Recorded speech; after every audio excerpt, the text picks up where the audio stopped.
সন্তানের প্রতি মাতা পিতার দায়িত্ব, মাতা পিতার প্রতি সন্তানের কর্তব্য। তাহলে আমরা যদি আমাদের সন্তানদের দায়িত্ব পালন করি, আল্লাহ সুবহানাহু ওয়া তাআলা এবং রাসূল পাক সাল্লাল্লাহু আলাইহি ওয়াসাল্লামের পক্ষ থেকে যে দায়িত্ব মাতা পিতার উপর অর্পিত হয়েছে সন্তানদের প্রতি, সন্তানের জন্য, সন্তানদের ব্যাপারে মাতা পিতা যে হক আদায় করতে হবে, সেই হক যদি মাতা পিতা আদায় করে, সন্তানরা বড় হওয়ার পর মাতা পিতার হক অবশ্যই আদায় করবে। আর মাতা পিতারা যদি সন্তানের হক আদায় না করে, তাহলে এই মাতা পিতা আবার সন্তান থেকে অধিকার পাওয়ার আশা নিয়ে বসে থাকাটা এটা কি কেমন লাগে? এই জন্য আমি বলবো যে মাতা পিতা সন্তানের অধিকার আদায় করবে, সেই সন্তান মাতা পিতার হক আদায় করবে। আপনারা কথা বলতেছেন না, ঠান্ডা মনে বেশি লাগতেছে আপনাদের কাছে। আমি আপনাদের খেদমতে কোরআনুল কারীম থেকে একটি আয়াতের প্রথম অংশ তেলাওয়াত করেছি, যেখানে আল্লাহ সুবহানাহু ওয়া তাআলা ঈমানদারদেরকে সম্বোধন করে বলতেছেন, ইয়া আইয়ুহাল্লাযীনা আমানু, হে ঈমানদারগণ, কু আনফুসাকুম ওয়া আহলিকুম নারা, তোমরা নিজেকে জাহান্নাম থেকে বাঁচাও এবং নিজের সন্তানদেরকে, নিজের আহালকে, নিজের পরিবারকে, সন্তানকে জাহান্নাম থেকে রক্ষা করো। নিজেও বাঁচো এবং নিজের পরিবার পরিজন, সন্তান সন্ততিকেও জাহান্নাম থেকে বাঁচাও। এই আয়াত তেলাওয়াত করার উদ্দেশ্য হচ্ছে নিজেকেও বাঁচতে হবে, নিজের পরিবার পরিজনকেও বাঁচাতে হবে। তাহলে আমরা আমাদের সন্তানদের অধিকার যদি আদায় করি, এই সন্তান যদি মানুষের মতো মানুষ হয়, তাহলে সঠিক পথে তারা থাকবে, মাতা পিতার খেদমত করবে। আর এই মাতা পিতার খেদমত করে সন্তান আল্লাহর সন্তুষ্টি অর্জন করবে। আর সন্তানের প্রতি মাতা পিতার উপর যে দায়িত্ব, সে দায়িত্ব যদি মাতা পিতা পালন করে, তাহলে মাতা পিতাও কিয়ামতের ময়দানে আল্লাহর দরা থেকে বাঁচতে পারবে। মাতা পিতা সন্তানের হক আদায় করবে আগে, কারণ সন্তান আগে না মাতা পিতা আগে? বলেন না, ওনার কথা না বুঝতে লাগবে। আল্লাহ আজকে শুনবার জন্য না যে উজরি কথা কইতেন না, সন্তান আগে না মাতা পিতা আগে? মাতা পিতা আগে, তারপর সন্তান। দেখেন, সন্তান দুনিয়াতে এখনো আসে নাই, সন্তানের হক শুরু হয়ে গেছে। সন্তান এখনো দুনিয়াতে আসে নাই, সন্তানের হক আদায় করা আরম্ভ হয়ে গেছে। কিভাবে? আল্লাহর প্রিয় মেহবুব দানায়ে গুয়ুব, মুনাজ্জাহুন আনিল উয়ুব, আরওয়াহুনা ফিদাহু সাল্লাল্লাহু তাআলা আলাইহি ওয়াসাল্লাম নবুয়তের জবানের ইরশাদ করতেছেন, এই আমার উম্মত, তোমরা যখন বিবাহ শাদী করার উপযুক্ত হবে, তোমাদের জন্য যখন মেয়ে দেখা হবে, পাত্রী দেখা হবে, তখন তোমরা চারটি জিনিসের ব্যাপারে খেয়াল রাখবা। কয়টি? চারটি। বিয়ে করার সময় চারটি গুণ ওই মহিলার কাছে, ওই মেয়ের কাছে, ওই পাত্রীর কাছে আছে কিনা তোমরা সেটা দেখবে। এগুলা দেখে তোমরা বিয়ে করবে। কে বলতেছেন? আল্লাহর প্যারা মাহবুব সাল্লাল্লাহু আলাইহি ওয়াসাল্লাম। নবীজি ইরশাদ করেন, হযরত সাইয়্যিদনা আবু হুরায়রা রাদিয়াল্লাহু তাআলা আনহু এই হাদিস বর্ণনাকারী বুখারী শরীফ, মুসলিম শরীফে হাদিস শরীফ খানা আছে, মিশকাত শরীফে হাদিস খানা দ্বিতীয় খণ্ডের প্রথম পৃষ্ঠা আছে। আল্লাহর প্যারা মাহবুব ইরশাদ করেন, তুনকাহুল মারআতু লিআরবাইন, চারটি জিনিস দেখে মহিলাদেরকে তোমরা শাদী করবে। কয়টি? চারটি গুণ দেখে তোমরা শাদী করবে। চারটি গুণ থাকলে ওই মহিলাকে শাদী করা যায়। তুনকাহুল মারআতু লিআরবাইন, এই চারটি কি কি দেখেন আল্লাহর নবীজি নবুয়তের জমানে কত সুন্দর করে বলেছেন। এক নম্বর হচ্ছে লিমালিহা, 2 নম্বর ওয়ালিহাসাবিহা, 3 নম্বর ওয়ালিজামালিহা, 4 নম্বর ওয়ালিদিনিহা।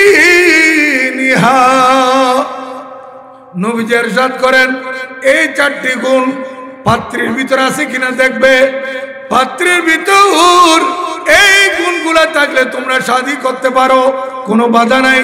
হুজুর ইয়া রাসূলুল্লাহ কি কি? নবীজি ইরশাদ করেন 1 নম্বর হচ্ছে ওই মহিলার কাছে সম্পদ আছে কিনা, লিমালিহা, তার বাবার কাছে সম্পদ আছে কিনা, মহিলার সম্পদ পাবে কিনা, ওয়ালি হাসাবেহা, 2 নম্বর ওই মহিলার বংশীয় গুণ আছে কিনা, বংশীয় গুণ, বংশীয় মর্যাদা আছে কিনা। 3 নম্বর ওয়ালি জামালিহা, ওই মহিলার মধ্যে সৌন্দর্য আছে কিনা, সুন্দরী মহিলা কিনা।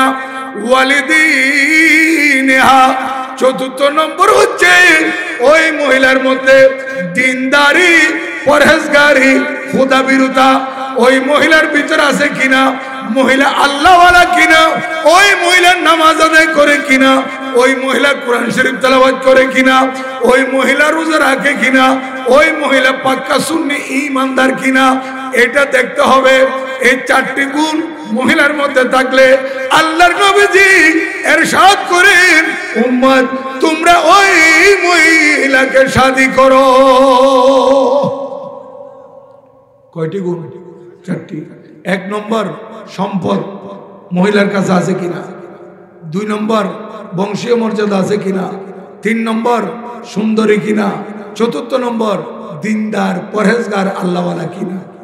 এই চারটি বলার পর আবার নবীজি কি ইরশাদ করতেছেন দেখেন।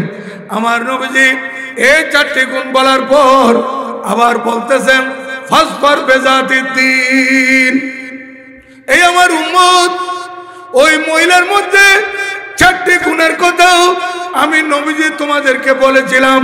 ওই 4টি গুণের মধ্যে 1 নম্বর বলেছিলাম সম্পদ আছে কিনা। উম্মতরে শুনো, সম্পদ মহিলার কাছে নাই, বাবা গরিব, স্যাক্রিফাইস করতে পারবা, কোনো সমস্যা নাই। 2 নম্বর বংশীয় মর্যাদা বেশি কিনা, বংশীয় মর্যাদা নাই, নিম্ন বংশের, স্যাক্রিফাইস করা যাবে, কোনো সমস্যা নাই, এটা না থাকলেও সমস্যা নাই। 3 নম্বর ওয়ালি জামালিহা, ওই মহিলা অতিরিক্ত সুন্দরী নয়, এটাও স্যাক্রিফাইস করা যাবে, মোটামুটি চলে, এটা স্যাক্রিফাইস করা যাবে। যদি 4 নম্বর গুণ ওই মহিলার মধ্যে থাকে, 4 নম্বর কি বলেছিলাম, দিনদারি, পরহেজগারি, আল্লাহওয়ালা, খোদাবিরুতা, ওই মহিলার মধ্যে থাকলে মহিলা পাক্কা সুন্নি ঈমানদার, নামাজি, কালামি, ব্যবহার সুন্দর, আচার আচরণ সুন্দর, পর্দানসীন, এই একটি গুণ 4 নম্বরের গুণ ওই মহিলার মধ্যে থাকলে উম্মত আগের 3টাকে তোমরা বাদ দিতে পারবে। সবাই বড় করে বলেন সুবহানাল্লাহ। এই পরের 4 নম্বর যেটা আছে, এটা যদি থাকে, মহিলা দিনদার, মহিলা পরহেজগার, মহিলা আল্লাহওয়ালা, মহিলা সুন্নি মুসলমান, মহিলা নামাজ পড়ে, মহিলা রোজা রাখে, মহিলা কোরআন তেলাওয়াত করে, ওই মহিলা মা বাবার কথা মানে, ওই মহিলার আদব কায়দা সুন্দর, তাহলে তোমরা এই গুণের কারণে আগের 3টা গুণকে কি করতে পারবা, স্যাক্রিফাইস করতে পারবা। না থাকলে অসুবিধা নাই, কারণ মাল নাই, সম্পদ নাই, কোনো সমস্যা নাই, বংশীয় মর্যাদা নাই, কোনো সমস্যা নাই, সুন্দরী কম, কোনো সমস্যা নাই, কিন্তু দিনদার, এর দিনদার মহিলাকে যদি তুমি ঘরে নিয়ে আসো, এটা সুন্দরও কম, সম্পদও নাই, বংশীয় মর্যাদা নাই, কিন্তু এই মহিলা দিনদার পরেজগার আল্লাহওয়ালা হওয়ার কারণে হয়তো দেখা যাবে এই মহিলার মাধ্যমে আল্লাহ পাক সুবহানাহু ওয়া তাআলা তোমাকে একটা ওলি সন্তান দিতে পারে। ওই মহিলা থেকে যদি আপনার একটা ওলি সন্তান আসে, একটা সন্তান আসলো, যে সন্তান আল্লাহর ওলি, যে মহিলার কাছে সম্পদ নাই, বংশীয় মর্যাদা নাই, সুন্দরীও কম, দিনদারি আছে, ওই মহিলা থেকে মাহবুবা খালেক বাবা মুহসিন আলিয়ার মতো একজন ওলি আসছে। ওই মহিলা থেকে চার পীর আউলিয়া থেকে যে কোন একজন ওলি ওই মহিলা থেকে আসছে। ওই মহিলা থেকে 12 অলিয়ার একজন আসছে। ওই পরেজগার মহিলা থেকে হযরতে শাহজালাল ইয়ামানির মতো ওলি আসছে, গৌসুল আজম মাইজভান্ডারির মতো ওলি আসছে, শাইনশাহ শ্রীকুটের মতো আল্লাহর ওলি আসছে, ইমাম শের বাঙ্গালের মতো ওলি আসছে। তাহলে তো আপনি ওই তিনটা যে স্যাক্রিফাইস করছেন, একটাকে প্রাধান্য দিয়েছেন তাকওয়া, দিনদারি, পরেজগারি, তাহলে তো আপনি দুনিয়াতেও কামিয়াব, আখিরাতেও তো কামিয়াব। আপনি একজন ওলির বাবা হতে পারলেন কার মাধ্যমে? ওই দিনদার পরেজগার মহিলার মাধ্যমে। কিন্তু আমরা কি করি? আমরা দিনদার দেখি না, পরহেজগার দেখি না, আমরা দুইটা জিনিস বেশি দেখি, একটা সম্পদ আর একটা সুন্দর। এই দুইটা আমরা বেশি দেখি না। অনেকে সম্পদের লোভে পরে বিয়ে করে, অনেকে সুন্দরের পরে বিয়ে করে, বংশীয় মর্যাদাও দেখে না, দিনদারি পরহেজগারিও দেখে না। যার কারণে সুন্দরী মহিলা সুন্দরের মধ্যে পাগল হইয়া বিয়ে করলো, দেখা যাচ্ছে 2 মাস, 4 মাস, 5 মাস, 1 বছর, 2 বছর ডিভোর্স হয়ে গেছে। এই সুন্দরের মজা কতদিন? এখন স্বামী স্ত্রী বরাবরই নেই, সম্পদ দেখে বিয়ে করছে, এখন স্বামীকে বারবার বিবি বলতেছে 8 টিয়া দিয়ে তুই চোখ জ্বালাই খুঁজে, আর বাবার টিয়া দিয়ে চোখ জ্বালাই খুঁজে, এরকম বলতে বলতে দেখা যাচ্ছে দুইজনের মধ্যে মন মানিল। আজকে চট্টগ্রাম সিটি কর্পোরেশনে গিয়ে দেখেন প্রতি মাসে কমপক্ষে 8,000 9,000 ডিভোর্সের দরখাস্ত পড়তেছে, সেপারেট। এই মহিলা তালাক হয়ে গেছে, মহিলা স্বামী থেকে চলে যেতে চাচ্ছে, স্বামী তালাক দিয়েছে অথবা বউ স্বামী থেকে তালাক নিতে চাচ্ছে, এরকম দরখাস্ত প্রতি মাসে 8,000 9,000। আমি যখন এই কথা বলছি আমাকে একজন বলতেছে যে এখানে আরো কম, যে ঢাকার মধ্যে আরো বেশি। কেন? মুসলমানের সন্তান বিয়ে করছে কি এটা ছেড়ে দেওয়ার জন্য? এটা স্বামী স্ত্রীর বন্ধন, এটা মৃত্যু পর্যন্ত। কেন মাঝখানে সেপারেট হচ্ছে? কেন মাঝখানে আজকে বিবি স্বামী থেকে পৃথক হয়ে যাচ্ছে? আমরা ওই নবীজির কথা শুনি নাই, নবীজির কথাকে আমরা মূল্যায়ন করি নাই, নবীজির বাণীকে আমরা গুরুত্ব দেই নাই। আল্লাহর নবী ইরশাদ করেছেন, উম্মত স্যাক্রিফাইস করলে, তোমরা বাদ দিলে সম্পদের কথা বাদ দিতে পারো, বংশমর্যাদার কথা বাদ দিতে পারো, সৌন্দর্যের কথা ছেড়ে দিতে পারো, যদি ওই মহিলার মধ্যে একটা জিনিস থাকে, সেই জিনিসের নাম হচ্ছে তাকওয়া। সেটা কি? তাকওয়া, দিনদারি, পরহেজগারি। এটা যদি থাকে বাকি সব বাদ দিয়ে দেন।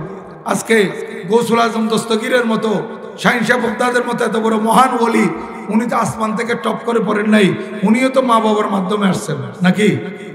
মা বাবার মাধ্যমে আসছেন।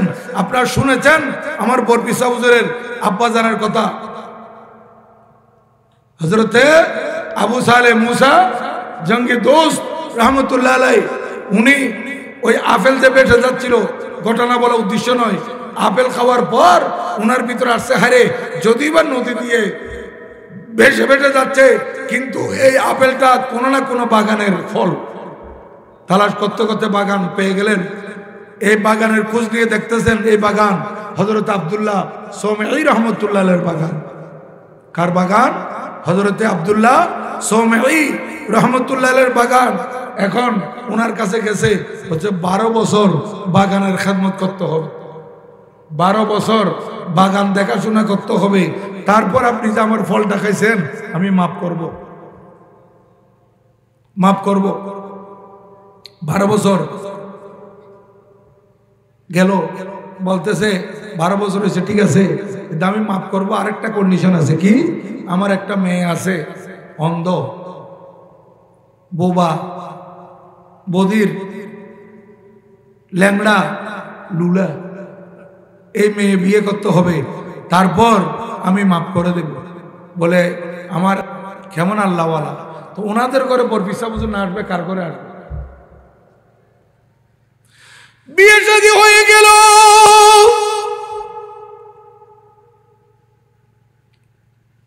যেদিন নতুন বধূর সাথে স্বামীর সাক্ষাৎ হবে, এক কামরার মধ্যে হযরতে সৈয়দনা আবু সালেহ মুসা জঙ্গি দুস, উনি আমার প্যারা নবীজির আওলাদ, নবীজির আওলাদ।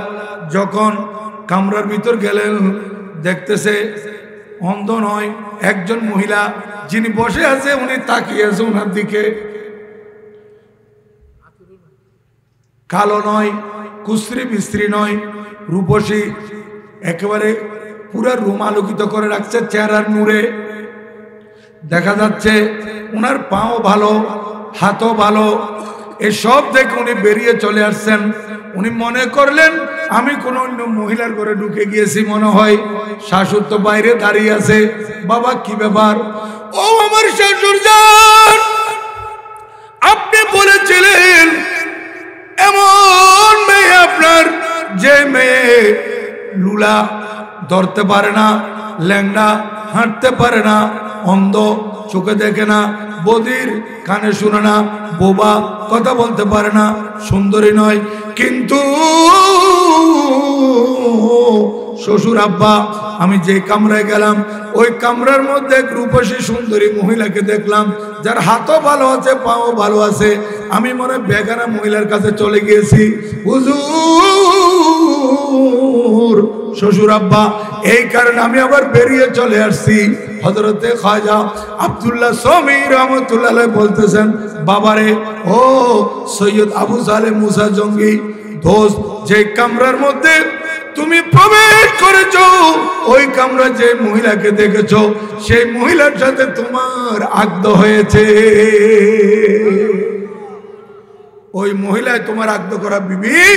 বলে আপনি তো বলেছিলেন অন্ধ চোখে দেখে না। বলে হ্যাঁ হ্যাঁ, আমার মেয়ে অন্ধ চোখে দেখে না, এই কথা বলেছিলাম এই কারণে, যেহেতু দেশের মহিলারা বেগানা পুরুষের দিকে তাকায়, এরা বেগানা পুরুষকে দেখা দেয়। আমার মেয়ে এই চোখে কোনোদিন বেগানা পুরুষকে দেখে না। আমি ল্যাংড়া বলছি, আমার মেয়েকে মানুষ এই পা দিয়ে অন্যায়ের পথে হাঁটে, আমার মেয়ে কোনোদিন অন্যায়ের পথে হাঁটে নাই। আমি লুলা বলছি এই কারণে, মানুষ অনেক হারাম কিছু ধরে, আমার মেয়ে এই ধরনের কিছু স্পর্শ করেনি। আমার মেয়েকে আমি বধির বলেছি, কানে শুনে না, মানুষ গান বাজানা শুনে, আমার মেয়ে কোনোদিন এই কানে গান বাজানা শুনে না। মানুষ গান করে, মানুষ অশ্লীল কথাবার্তা বলে জবান দিয়ে, আমি আমার মেয়েকে বোবা বলেছিলাম, যেহেতু আমার মেয়ে এই মুখ দিয়ে কোনোদিন অশ্লীল কথা বলে নাই। দেখেন আজকে এই মহিলার ঘরে আসতেছেন শাহিন সাহেব বগদাদের মতো বলি। আজকে আমার গৌসে পাকের আলোচনা যেখানে হয়, সাথে সাথে গৌসে পাকের আব্বা কেমন ছিলেন, আম্মা কেমন ছিলেন, কথা আসতেছে না? হযরতে মাহবুবে খালেক বাবা মুসা আলী রহমতুল্লাহ আলাইহি, উনি এত বড় মহান ওলি, ওনার কথা খেয়াল করা মাত্র ওনার আব্বা আম্মার কথা স্মরণ হয়। আরে ওনার আব্বা কেমন ছিলেন, আম্মা কেমন ছিলেন, কোন করে আজকে হযরতে মুসা আলীর মতো ওলি আসলেন? তাহলে ওই আমার নবীজির কথা, নবীজির বাণী, উম্মত যদি মহিলার মধ্যে মাল না থাকে, সম্পদ না থাকে, বাদ দিতে পারে, সমস্যা নাই, মালের সাপ্টার বাদ। যদি মহিলার বংশীয় মর্যাদা না থাকে, সেই সাপ্টারও ক্লোজ। যদি মহিলার মধ্যে সৌন্দর্য না থাকে, এই অধ্যায়ও তুমি রেখে দিতে পারো। যদি চতুর্থ নম্বর যেটা বলেছিলাম দিনদারি, সে দিনদারি পরহেজগারি মহিলার মধ্যে থাকে। ফাসফার বেজাতির দিন, কারণ কি জানেন আমার নবীজি এই কথা কেন বলেছেন, নবীজির এই বাণী কেন আসছে? আমার নবীজি এই কথা বলার কারণ হচ্ছে, আজকে যিনি আমার বিবি হবেন, যেই মহিলার সাথে আমার আগদ হচ্ছে, যেই মহিলার সাথে বাসর হবে, যেই মহিলার সাথে আমি সংসার করব, ওই মহিলা শুধু আমার বিবি থেকে যাবে না, আজকে যেই মহিলা আমার স্ত্রী, আগামীতে ওই মহিলা আমার সন্তানের মা হবে। যে মহিলা আজকে আমার বিবি, ওই মহিলা ভবিষ্যতে আমার সন্তানের কি হবে? ওনারা কথা আর বুঝতে লাগবে না, আর কই লাভ কি? ওনারা ন মারতে লাগবেন আজি এলে ওয়াজ করে কই নেবেন একটা শব্দ নফর দেখিয়ে, মানে ঠান্ডা লাগিয়ে তো নবুঝির নাকি শুন গজি তো নবুঝির, আর ওয়াজ করে লাভ কি? আর সলাতুনিয়া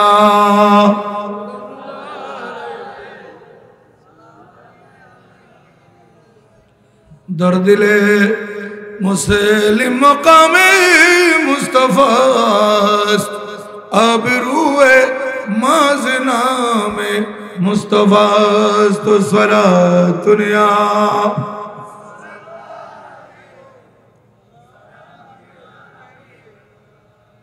कुश्ते गाने खंजरे तसेली मुरा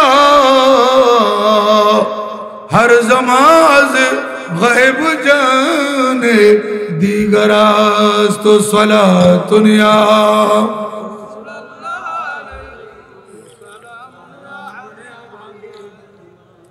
मुसलमान বলতেছিলাম আজকে যিনি আমার স্ত্রী আগামী দিনে আমার সন্তানের মা হবে, যদি আমি সুন্দরে পড়ে ওই মহিলার সুন্দরে পাগল হয়ে মহিলাকে স্ত্রী হিসেবে নিয়ে আসি, মহিলার মধ্যে দিনদারি নাই, মহিলার বংশীয় গুণ নাই, মহিলার মধ্যে শুধু একটা রূপ আছে, মহিলার মধ্যে একটা গুণ, সেটা রূপ সৌন্দর্য।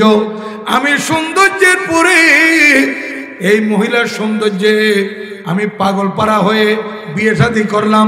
মহিলার মধ্যে লেখাপড়া নাই বেশি, মহিলার মধ্যে আদব কায়দা নাই, মহিলার মধ্যে দিনদারি নাই, আমার বিবির মধ্যে সব কিছু নাই, আমি শুধু সুন্দরের কারণে বিয়ে করেছি, তাহলে ফলে হবে কি? এই বিবি আমার আজকে সুন্দরে পড়ে আমি বিয়ে করলাম, কিন্তু আমি তো ভবিষ্যতে যে আমার সন্তান হবে, আমার সন্তানকে তো আমি একটা উপযুক্ত মা দিতে পারলাম না। আমি বিবি পাইছি সুন্দরী, কিন্তু আমার সন্তানকে আমি উপযুক্ত কি দিতে পারি নাই? মা দিতে পারি নাই। দেখেন, এই জন্য আমার নবীজি ইরশাদ করেছেন, উম্মতরা শুনো, যে মহিলার মধ্যে দিনদারি থাকবে, পরহেজগারি থাকবে, আল্লাহওয়ালা মহিলা, ইমানদার মহিলা, সুন্নি মুসলমান মহিলা, নামাজি মহিলা, রোজাদার মহিলা, এই মহিলা কোরআন তেলাওয়াত করে, মহিলা মা বাবার কথা মানে, এই ধরনের দিনদারি যদি মহিলার মধ্যে থাকে, সম্পদ নাই, সমস্যা নাই, বংশীয় মর্যাদা নাই, অসুবিধা নাই, রূপ নাই, সৌন্দর্য নাই, কোনো সমস্যা নাই, দিনদার দেখে তুমি তাকে বিয়ে করো, কারণ তুমি এই দিনদার মহিলাকে বিয়ে করলে এতে তোমার স্ত্রীও হবে, ভবিষ্যতে তুমি তোমার সন্তানকে উপযুক্ত একটা মাও দিতে পারবে। আল্লাহু আকবার। ইয়া রাসূলুল্লাহ সাল্লাল্লাহু আলাইহি ওয়াসাল্লাম,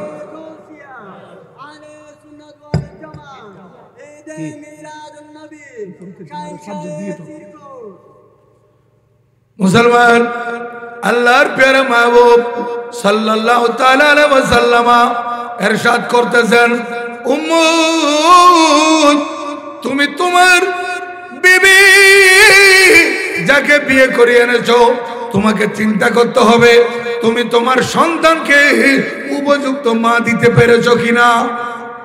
তাহলে এই সন্তানের হক এসে যাচ্ছে, এখনো সন্তান দুনিয়াতে আসে নাই, আমাকে চিন্তা করতে হবে যে মহিলাকে আমি শাদী করতেছি, এই মহিলা আমার সন্তানের জন্য উপযুক্ত মা হবে কিনা। যদি আমি মহিলার দিনদারি না দেখলাম, দিনদারি পরহেজগারি না দেখে ওই মহিলার রূপ গুণে পাগল হয়ে তাকে যদি বিবি বানিয়ে ফেলি, তাহলে এই মহিলা আমার সন্তানের জন্য উপযুক্ত মা যদি না হয়, তাহলে আমি আমার সন্তানের হক নষ্ট করলাম। সন্তান আসতেই আমি সন্তানের হক নষ্ট করছি, যদি সন্তানের জন্য আমি উপযুক্ত কি না দিই, মা না দিই। এই প্রথমে উপযুক্ত মা দেওয়া সন্তানকে, এটা হচ্ছে সন্তানের প্রথম নম্বর অধিকার, হক। এটা আমাদেরকে আদায় করতে হবে। এখন আমরা কয়জন আদায় করছি বলেন, চিন্তা করেন। আমরা সুন্দরের মধ্যে পাগল হয়ে বিয়ে করছি, কি দিনদারি দেখছি না পরহেজগারি দেখছি? হয়তো আপনারা আমাকে প্রশ্ন করতে পারেন, হুজুর মাইয়োগ্য আনিদি আনোয়ারাত মধ্যে ওলো দিয়ে বারাত কতুন কক্সবাজার তুন দিবে দিনদার না পরহেজগার না রাখে যায়নি। ওই মহিলা কি দিনদার না পরহেজগার কেমনে জানবো? আরে কেমনে জানবো এই প্রশ্ন করা এটা সুন্দর না। কেন? যেহেতু সারা বাংলাদেশে এখন গণনায় যদিও বা 16 কোটি, কিন্তু মানুষ আরো বেশি হবে। হ্যাঁ 16 কোটি বলতেছে, কিন্তু 16 কোটি থেকে আরো কি অধিক আছে। এই এতগুলো মানুষ যদি একসাথে পাসপোর্টের জন্য দরখাস্ত করে, কেমন পাসপোর্ট চাই, তো সরকার তাদেরকে পাসপোর্ট দিবে কোন সময়? আগে পুলিশ ভেরিফিকেশন হতে হবে। হ্যাঁ পুলিশ ভেরিফিকেশন যদি হয়, পুলিশ যদি ভালো রিপোর্ট দেয় আপনার ব্যাপারে যে উনি বাংলাদেশের নাগরিক, ওনার বিরুদ্ধে কোনো অবৈধ কোনো থানার মধ্যে কোনো মামলা বা কোনো বিরুদ্ধে কোনো রিপোর্ট নাই, উনি ভালো মানুষ, আমরা এলাকা থেকে জেনে দেখেছি, ওনাকে পাসপোর্ট দেওয়া যেতে পারে। পুলিশ যদি এই রিপোর্ট দেয় তাহলে আপনাকে পাসপোর্ট দিবে। তাহলে পুলিশ আপনার ঘরে আসতেছে, এই 18 কোটি মানুষের পাসপোর্টের জন্য 18 কোটি মানুষকে পুলিশ ফোন করবে। তাইলে 18 কোটি মানুষ যদি পাসপোর্টে চাইলে 18 কোটি মানুষকে যে যেখানে থাকুক না কেন সেখানকার পুলিশ যদি তার ব্যাপারে তদন্ত নিতে পারে, তাহলে আপনি একজন মহিলাকে বিয়ে করে আনবেন, একজন মহিলা আপনার স্ত্রী হবে, আপনি সেটাকে তদন্ত করে বের করতে পারবেন না। সরকার যদি 18 কোটির ব্যাপারে তদন্ত নিতে পারে, আপনি একজনের ব্যাপারে তদন্ত নিতে পারেন না? কক্সবাজার ন পৃথিবীর এক প্রান্ত থেকে না, এর অত মানুষ আছে, আছে কি না? কক্সবাজারের মধ্যে মানুষ আছে।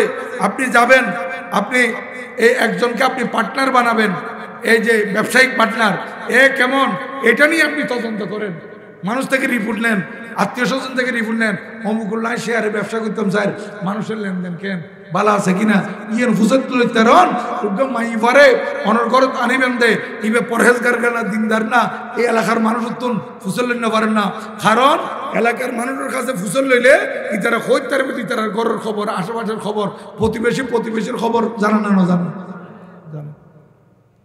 ওরা বলে দিবে যে এই মহিলা খুব ভালো পর্দানসীন। আমরা জেনেছি ওই মহিলাকে চাঁদে সূর্য দেখে নাই, ওই মহিলাটাকে বাবা মা বাবার সাথে সুন্দর ব্যবহার করে, ওই মহিলা কোরআন তেলাওয়াত জানে, ওই মহিলা নামাজ পড়ে, ওই মহিলা সুন্নি মুসলমান। এই রিপোর্ট যদি আপনি পান তাহলে ওই মহিলাকে আপনি বিয়ে করতে পারেন। রিপোর্টটা নেন আগে। যারা বিয়ে করে ফেলছেন করতে ফেলছেন, আবার নতুন করে আরোগ্য কীর্তন নকরি। যারা নতুন আছেন বিয়ে শাদী করবেন ভবিষ্যতে, আমি আপনাদেরকে বলবো, আমার যুবক ভাইয়েরা যারা এখনো বিয়ে শাদী করে নাই, ভবিষ্যতে আজকের মাহফিল থেকে আপনারা শিক্ষা নেন যে সন্তানের প্রতি মাতা পিতার কি দায়িত্ব। এর মধ্যে প্রথম নম্বর দায়িত্ব হচ্ছে বাবার উপর, যে সন্তানকে একটা উপযুক্ত কি দেওয়া, মা দেওয়া, এটা প্রথম নম্বর হবে। দ্বিতীয় নম্বর, সন্তান যখন গর্ভে আসবে মা হালাল রিজিক ভক্ষণ করতে হবে। মা হালাল রিজিক ভক্ষণ করবে কোত্থেকে? বাবা যদি হালাল ইনকাম করে তাহলে বুঝা গেল এই সন্তান দুনিয়াতে আসার পূর্বে আরেকটি হক হচ্ছে মাতা পিতা হালাল ভক্ষণ করা। বাবার ইনকামও হালাল হতে হবে এবং পরিবারের মধ্যে হালাল খানা খাইতে হবে।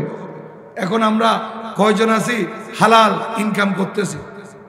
এখন তো হারামে সরাসরি, কেউ সুদ খাচ্ছে, কেউ ঘুষ খাচ্ছে, কেউ অন্যায় করতেছে, কেউ জোর করে, কেউ পার্টনারের টাকা মেরে দিচ্ছে, কেউ এই করছে সেই করছে। এখন আর চাই দি রাতারাতি আঙ্গুল ফুলে কলা গাছে জম করি, আস্তে আস্তে আস্তে আস্তে আসুক, এটা আমরা দেখি না। এখন আমার মুহূর্তের মধ্যে আমার টাকা লাগবে, অস্ত্র ধরে লোভেলম করিব, ফতত মধ্যে ডাহাতি করে হইল, আন্ন তো ফাটনার উপরে বয় দম করিব। এলে বহুত মানুষ আছে এ সৌদি আরবত এডে ওডে এই কফিলে বিশ্বাস করি দোয়ান বুঝে দিয়ে দেয়, দোয়ানের মালস খায় টিয়ালে চলে এসেছে, এলে আছে। তাহলে এর এক নম্বর হালাল পয়সা ন, হ্যাঁ সম্পূর্ণ হারাম। আমার জানা মতো বহু আছে, এই বউ 5 তলা 6 তলা বিল্ডিং করে বিল্ডিং এর ভাড়া দিয়ে চলতেছে, কিন্তু খবর নিয়ে দেখেন কি করছে, বিদেশের মধ্যে হারাম ব্যবসা করছে, বিদেশে কফিলের টাকা মারি চলে আসছে, হক নষ্ট করে। আপনার সন্তানের হক তো আপনি নষ্ট করে দিলেন। কত টাকা লাগে একজন মানুষের? এই যে এদুন নেতল দাগি এগুই এক একজন একটা টিয়া ফাঁসার গেঞ্জিগুলি হতে, যদি যেতুন টিয়া ফাঁসার গেঞ্জি যদি আসা আস হয়, তাহলে তো কেয়ামত পর্যন্ত যেতুন আইবে এখন বেকুনা খাইলে তো পুরোই তুমি একজনের তো কতুন টিয়া লাগে। আপনার সন্তান আপনার ব্যাপারে আল্লাহর দরবারে রিপোর্ট করবে। যে সন্তান আপনার, যে সন্তানের জন্য আপনি হারাম ইনকাম করে কোটি টাকা করেছেন, সন্তানের জন্য বিল্ডিং করেছেন, সন্তানের জন্য ব্যবসা প্রতিষ্ঠান রেখে যাচ্ছেন, সন্তানের জন্য জায়গা জমি রেখে যাচ্ছেন, এই সন্তান আপনার বিরুদ্ধে রিপোর্ট করবে, আল্লাহ আমার কাছে এত টাকার দরকার ছিল না, আমার বাবা হারামের ইনকাম কেন আমার জন্য রেখে গেল। আজকে ইমামে বুখারী রাদিয়াল্লাহু তাআলা দিকে তাকান। ইমাম বুখারী, হযরতে সৈয়দনা ইমামে বুখারী রাদিয়াল্লাহু তাআলা, এটা বুখারী শরীফের খতম নয় হয় কিনা? আসমানের নিচে জমিনের উপরে কুরআনুল কারীমের পর দ্বিতীয় নম্বরে সবচেয়ে সহিহ কিতাব, ওই কিতাবের নাম হচ্ছে সহিহ বুখারী শরীফ। এই বুখারী শরীফ যিনি লিখেছেন উনি হচ্ছেন ইমামুল আইম্মা ফিল হাদিস, আয়াতুম মিন আয়াতিল্লাহিল কুবরা, মুজিজাতুম মিন মুজিজাতির রাসূল সাল্লাল্লাহু আলাইহি ওয়াসাল্লাম, হযরতে ইমাম আবু আব্দুল্লাহ মুহাম্মদ বিন ইসমাইল আল বুখারী রাদিয়াল্লাহু তাআলা আনহু, ওনার আব্বা হযরতে ইসমাইল রাদিয়াল্লাহু তাআলা আনহু, উনি বড় আল্লাহর ওলি ছিলেন এবং বড় ব্যবসায়ী ছিলেন। হযরতে ইমাম বুখারী রাদিয়াল্লাহু তাআলা আনহুর আব্বা হুজুর বড় ব্যবসায়ী ছিলেন এবং উনার মধ্যে তাকওয়া ছিল, পরহেজগারি ছিল, উনি আল্লাহওয়ালা ছিলেন।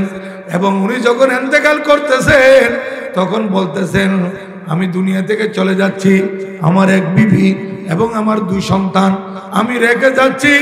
আমার এই সন্তানের জন্য আমি যে তরকাগুলো রেখে যাচ্ছি, যে মাল রেখে যাচ্ছি, তোমরা সাক্ষী থাকো, আমার এখানে একটা পাই পয়সা পর্যন্ত হারাম তো নাই, সন্দেহযুক্ত কোনো ইনকাম না।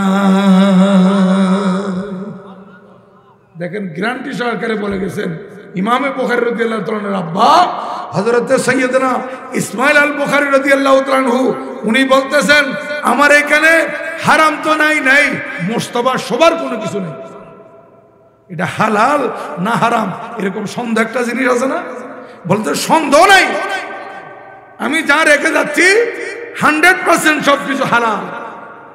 আজকে সে হালালের ইনকাম দিয়ে নিজের বিবির রিজিক, সে হালালের ইনকাম থেকে নিজের সন্তানের রিজিক, আজ সে হালাল ইনকামের কারণে, বাবা ভালো হওয়ার কারণে সন্তান ভালো হয়েছে, বাবা হালাল উপার্জনের কারণে সন্তান জগৎ বিখ্যাত হাদিসের ইমাম হয়েছে।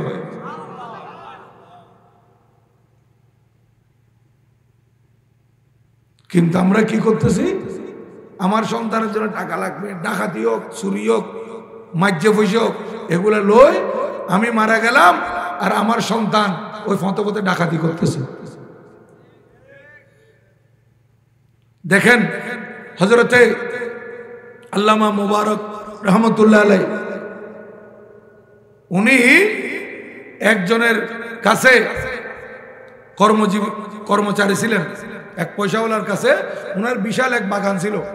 ওই বাগানের মধ্যে আঙ্গুর, আপেল, বেদনা, নাশপাতি, হরেক কিসিমের ফল ফ্রুট ছিল। এগুলা বাগানের মালিক বিক্রি করত, পরিচর্যার জন্য কর্মচারী নিয়োগ দিয়েছিলেন হযরতে মুবারক রহমতুল্লাহ আলাইহি।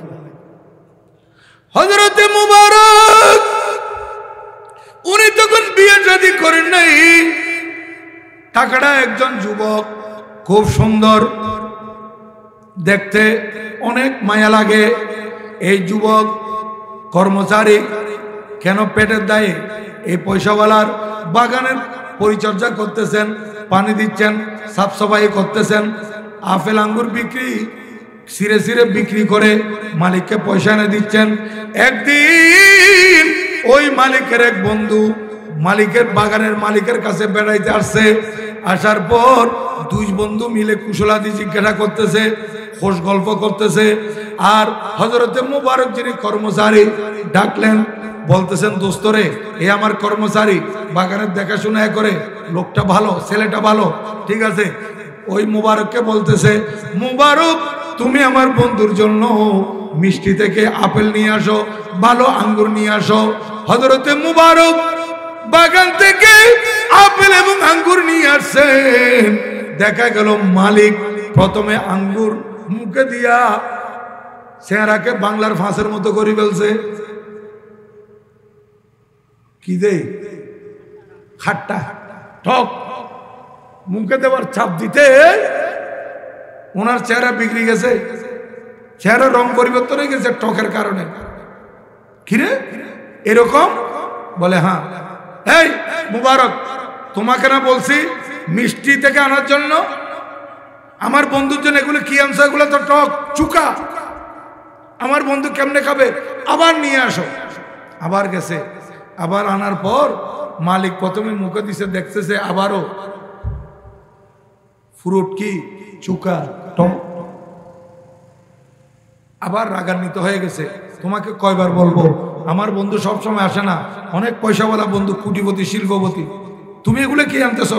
যাও, তোমাকে আবার বলতেছি, তৃতীয়বার এবার ভালো থেকে নিয়ে আসো। উনি আবার কিছু সিরে নিয়ে আসছে, আবার দেখতেছে এগুলো চুকা টক। রাগান্বিত হয়ে গেছে। তৃতীয়বারে রাগান্বিত হওয়ার সাথে সাথে হযরতে মুবারক রহমতুল্লাহ বলতেছেন, এই আমার বাগানের মালিক, আমি তো আপনার অধীনে কর্মচারী, শুনেন আমি কি করে বলবো কোনটা চুকা কোনটা মিষ্টি? কারণ আপনার এই বাগানে বহু আঙ্গুর আছে, বহু আপেল আছে, কিন্তু আপনি আমাকে বলেছেন এই বাগানের পরিচর্যা করার জন্য, এই বাগানের সেবা পানি দেওয়ার জন্য, এই বাগান সাফ সাফাই করার জন্য, এই বাগানের ফল ফ্রুট বিক্রি করে টাকা এনে দেওয়ার জন্য এই দায়িত্ব আপনি আমাকে দিয়েছেন। কোনোদিন কি আপনি আমাকে বলেছেন, এই মুবারক তোমার ইচ্ছা করলে তুমি ফল খাইতে পারবে বাগান থেকে? এই কথা তো আপনি বলেন নাই। যেহেতু আপনার পক্ষ থেকে আমি অনুমতি পাই নাই, আজকে এতদিন পর্যন্ত আপনার বাগানের দেখাশোনা করতেছি, বাগানের পরিচর্যা করতেছি, বাগানে পানি দিচ্ছি, বাগানের ফল বিক্রি করতেছি, কিন্তু আল্লাহর কসম এই পর্যন্ত একটা ফল আমার মুখে দিই নেই, একটা ফল আমার মুখে দিই নাই। তো আমি কোনটা টক আর কোন গাছের ফল টক, কোন গাছের ফল মিষ্টি আমি কেমনে বুঝবো? আমি তো ওগুলো খাই নাই, যেহেতু আপনার পক্ষ থেকে আমি অনুমতি পাই নাই। ইয়ার সনগুই সাত দোয়ানত কর্মচারী রাইলে আন্ডিওয়ালা মালিক করতে বারবার যাই যায় সম পরে গোস্ত খোয়ান আছে, খোয়ান বেচছি, এটা আন্ডিওয়ালা ভাইলে দুগো তিন ডিম এক কোয়ারে খাইবে না। হয় ফুসল লইয়ে না মালিক তো হারাম খাই দে, হারাম কুরের গুস্তা কেন খাই ফেলে হারাম, যতক্ষণ পর্যন্ত মালিকের অনুমতি পাওয়া যাবে না। দেখেন বলতেছে মালিক, আমি একটা ফল আপনার বাগান থেকে খাই নাই, যেহেতু আমি অনুমতি পাই নাই। আমি কেমনে বুঝবো কোনটা টক আর কোনটা মিষ্টি? এই কথা শুনে মাত্র শিল্পপতি দাঁড়াই গেছে। দাঁড়াইয়া উনি বলতেছে, দোস্তরে তুই দাঁড়া, আমি একটু ঘর থেকে আসি। চলে গেছে বিবির কাছে। বিবির কাছে গিয়ে বলে, বিবি রে, আমি আজকে একটা ছেলে পাইছি, যে ছেলের মধ্যে তাকওয়া আছে, যে ছেলের মধ্যে পরহেজগারি আছে, যে ছেলে হারাম হালাল চিনে। বিবিরে, আমার মেয়ে বিয়ের উপযুক্ত হয়েছে, তুমি যদি রাজি হও আমি ওই ছেলেকে আমার মেয়ে বিয়ে দিয়ে দেব। মানুষ শিল্পপতি বিয়ে দেওয়ার জন্য চোজ করতেছে জামাই কর্মচারী, তাও নিজের নয়, নিজের বন্ধুর বাগানের কর্মচারী। কেন? উনি বলতেছে আমি শিল্পপতি একটা আনবো, জামাই পাবো, কিন্তু সেই শিল্পপতি যদি হারাম ইনকাম করে, সেই শিল্পপতির চরিত্র যদি সুন্দর না হয়, সেই শিল্পপতির চরিত্র আদর্শবান যদি না হয়, কিন্তু এই ছেলে কর্মচারী হতে পারে, কিন্তু আমি তো তার মধ্যে তাকওয়া দেখলাম, দিনদারি দেখলাম। সে মালিকের অনুমতি না পাওয়ার কারণে একটা ফল কেমনে না খাইল। বিবি বলতেছে, স্বামী আমি আপনার উপর কোনোদিন কথা বলি নাই, আপনার পছন্দ আমার পছন্দ। বিবি থেকে এই কথা শুনে এই দোস্তের কাছে আবার গেছে, দোস্ত রে তোমার কর্মচারীকে ডাকো, ভাই তোর কর্মচারীর একটু ডাক। কোথায়? বলে আছে। তোমার নাম কি? আমার নাম মুবারক। শুনো, তোমাকে আমার একটা মেয়ে উপযুক্ত হয়েছে, তুমি যদি রাজি হও আমি আমার মেয়ে তোমাকে বিয়ে দেব। বাগানের মালিক বলতেছে, দোস্তরে তুমি কি বলতেছো, আমার তো বুঝে আসতেছে না। ও আমার কর্মচারী, তুমি একজন এত বড় পয়সাওয়ালা, আমার কর্মচারীর কাছে তোমার মেয়ে বিয়ে দিবে? বলে হ্যাঁ আমি মেয়ে বিয়ে দেব। কেন? বলে আমি এই ছেলের মধ্যে দিনদারি দেখছি, পরহেজগারি দেখছি, আল্লাহর ভয় আছে তার কাছে, যার কারণে তোমার বাগানের একটা ফল তোমার অনুমতি ছাড়া সে মুখে দেয় না। বস এটাই আমার কাছে যথেষ্ট। ওই ছেলে বলতেছে, বাবা আপনি যদি বলেন আমি রাজি। এখন ওই পয়সাওয়ালা ওনার মেয়ে ওই মুবারককে বিয়ে দিয়ে দিল। একজন তাকওয়াদার পরহেজগার। উনি যেমন পরহেজগার, উনি বিয়ে করছেন যে মেয়ে, যে বাবা ছেলের মধ্যে পরহেজগারি দেখে মেয়ে বিয়ে দিতে রাজি হয়ে গেছে, তো এই বাবাও তো নিশ্চয় পরহেজগার। ও তো ওর পরিবারকে সেইভাবে চালাইছে হালাল ভাবে। এই কারণে মুসলমান ওই মুবারকের সাথে এই শিল্পপতি পয়সাওয়ালার মেয়ের বিয়ে হয়ে গেল। পরবর্তীতে দেখে গেল আল্লাহু জাল্লা মজদু ওনারা দুইজনের মিলনে এমন এক সন্তান দুনিয়ার মধ্যে পাঠালেন। ওই সন্তান জগৎ বিখ্যাত হাদিসের ইমাম হযরত আব্দুল্লাহ বিন মুবারক রাদিয়াল্লাহু তাআলা আনহু। দেখেন হযরত আব্দুল্লাহ বিন মুবারক রাদিয়াল্লাহু তাআলা আনহু কত বড় হাদিসের ইমাম, কত বড় আল্লাহর ওলি। বাবা পরহেজগার, মা পরহেজগার, বাবা দিনদার, মা দিনদার, বাবার মধ্যে তাকওয়া আছে, মার মধ্যে তাকওয়া আছে। এই কারণে আল্লাহ সুবহানাহু ওয়া তাআলা তাদের মাধ্যমে দুনিয়ার মধ্যে একজন ওলি পাঠাইছেন, মুহাদ্দিস পাঠাইছেন, যার নাম শুনলে এই যুগের সকল মুহাদ্দিসদের মাথা ঝুঁকে যায়। এইরকম ওলি, এরকম মুহাদ্দিস আল্লাহ পাক ওনাদের ঘরে দিয়েছে, ওই দম্পতির ঘরে। তাহলে এখানে আমাদের খেয়াল রাখতে হবে, আমাদের সন্তান যে দুনিয়াতে আসবে সন্তানের হক আদায় করতে হবে। এগুলা যে দুনিয়াতে আসার আগে, দুনিয়াতে আসার আগে মুসলমান এবার যখন দুনিয়াতে আসবে, সন্তান যখন দুনিয়াতে আসলো, এই সন্তানের হক আদায় করতে হবে। প্রথমে আপনি সন্তানের হক কিভাবে আদায় করতেছেন দেখেন। আল্লাহ রসুলের পক্ষ থেকে আপনাকে দায়িত্ব দেওয়া হয়েছে, এই আমার বান্দা তোমার সন্তান দুনিয়াতে আসার সাথে সাথে তুমি সন্তানের কানের মধ্যে আজান দাও। কানের মধ্যে কি দাও? আজান দাও। আজান দেওয়ার ব্যবস্থা করো। এখন আজান দেওয়ার ব্যবস্থা তো করবে। ছেলে হয়েছে কোথায়? ম্যাটার্নিটিতে। ছেলে হয়েছে কোথায়? ক্লিনিকে। মেয়ে জন্ম লাভ করলো কোথায়? মেডিকেলে অথবা গড়ে। এখন বাবা বলতেছে ছেলের, এর বড় ভাই, এখন যে বাচ্চা আছে এর বড় ভাই বলতে তুমি আজান দাও। বাবা বলতেছে ছেলেকে, ছেলে বলতেছে বাবা তুমি দাও। একজন টেলাটেলি করতেছে, বলতেছে ইমাম সাহেবের ডাকো, ইমাম সাহেব আজান দিবে। আমিও ভাবতেন না, তুমিও ভাবতেন না। এখন বলেন, এই যে সন্তান হক রাখে, তার কানের মধ্যে প্রথমে কি দেওয়া? আজান দেওয়া। কারণ কিতাবের মধ্যে আছে সন্তান দুনিয়াতে আসার সাথে সাথে এই সন্তানের কানে আশেপাশে কোনো শব্দ তার কানে যাওয়ার আগে প্রথমে আজান দিয়ে আল্লাহু আকবার, আল্লাহু আকবার, এই ধ্বনিটা তার কানের মধ্যে ফসাই দিতে হবে। অন্য কোনো শব্দ সন্তান জন্ম লাভ করার সাথে সাথে এখানে কেউ আওয়াজ করবে না, নিষেধ করে দিবেন, এখানে কোনো আওয়াজ নাই, খবরদার, আগে আজান দিতে হবে। এই সন্তান দুনিয়াতে আসছে, তার কানের মধ্যে আজান দিয়ে আপনি প্রমাণ করে দিবেন, এ বাবারে তুমি মুসলমানের ঘরে জন্ম লাভ করেছো। আজান তার কানে দিতে হবে। ইয়ারা করলে করি 1 ঘন্টা গিয়ে গুই 2 ঘন্টা গিয়ে গুই ফয়বের খানার মধ্যে আজান এখনো ন যায়, কিন্তু কত যাইতে কথা আশেপাশে ওই দেন ওই কথা কি বেকিন ফয়বের খানা ভিতর জনের পরে তারপর আজান দেন এনে তো ফয়বের শুদ্ধ নোর দেখেন টান দিতে পারি না, কিন্তু যাতে দেশের মধ্যে ভূমিকম্প শুরু হয় এত একবারে 15 জন দিয়ে শুরু করে নদে বিল্ডিং একদম লামের দুমুরি লামের ভূমিকম্প চলে 5 তলা বিল্ডিং ভাড়া দিয়ে বেকুন লামের লামি মতরে নে ওয়ারে ওয়ারে মরদ পাদার মাই বসো দিবে আজান বলে নজানাত দে আজান এই সন্তানের কানে পৌঁছে দিবেন, এটা সন্তানের হক। তারপর 6 দিন রাত 7 দিনের দিন তার একটা সুন্দর নাম রাখবেন। কি রাখবেন? নাম। নামের আগে তার তাহানিক করাবেন। কোন একজন বুজুর্গ কোন একজন আল্লাহওয়ালা মানুষ পাইলে তার মাধ্যমে উনি একটা খেজুর ছোট্ট, এই বাচ্চা এখনো হজম শক্তি হয় নাই, বাচ্চা দুনিয়াতে আসছে মাত্র, খেজুরের অল্প একটু সিলকা উনি মুখে দাঁতে চাপাইয়ে ওই বাচ্চার মুখে দিয়ে দিবে। এটা হচ্ছে সুন্নত, এটা আমার নবীজির কি সুন্নত।